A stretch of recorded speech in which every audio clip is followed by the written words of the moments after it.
నమస్కారం. మన వానికి స్వాగతం. ఈరోజు వార్తలలోని ముఖ్యాంశాలు. సూర్య దేవుని కళ్యాణానికి యువరాజు అలంకృత కొబ్బరి బొండాలు.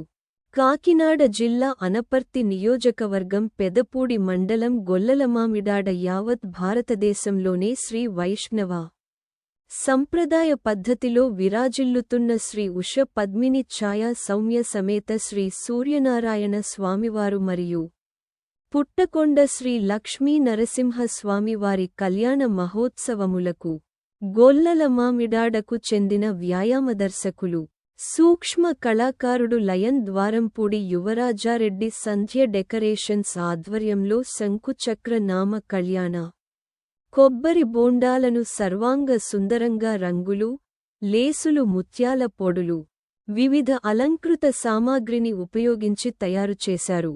ఈ సందర్భంగా ఆయన మాట్లాడుతూ తాను గత 15 సంవత్సరాలుగా స్వామివారి భీష్మ ఏకాదశి పర్వదినాన జరిగే కళ్యాణ మహోత్సవానికి కుటుంబ సభ్యులతో కలిసి ఈ బోండాలు సమర్పించడం జరుగుతుందని, ఈ సంవత్సరం 16సారి కొబ్బరి బొండాలను సిద్ధం చేసి స్వామివారి ఆలయం నందు ఆలయ ప్రధాన అర్చకులు శ్రీ రేజేటి వెంకట నరసింహాచార్యులుకి అందజేయడం జరుగుతుందని యువరాజారెడ్డి తెలిపారు.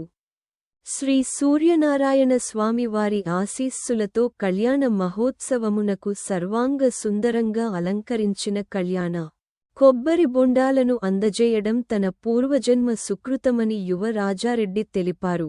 అలాగే 2 సంవత్సరాలుగా పుట్టకొండ స్వయంభూ శ్రీ లక్ష్మీనరసింహస్వామివారి కళ్యాణ మహోత్సవానికి కూడా శంకుచక్ర నామ సహిత కళ్యాణ కొబ్బరి బొండాలు అందజేయడం జరుగుతుందని ఆయన అన్నారు. గత 15 సంవత్సరాలుగా గొల్లలమామిడాడ మరియు వివిధ జిల్లాలలో ప్రసిద్ధి చెందిన ఆలయాల్లో జరిగే కళ్యాణ మహోత్సవములకు అలంకరించిన కళ్యాణ కొబ్బరి బొండాలను సంధ్య డెకరేషన్స్ తరపున సమర్పించుట జరుగుతుందని యువ రాజారెడ్డి తెలిపారు.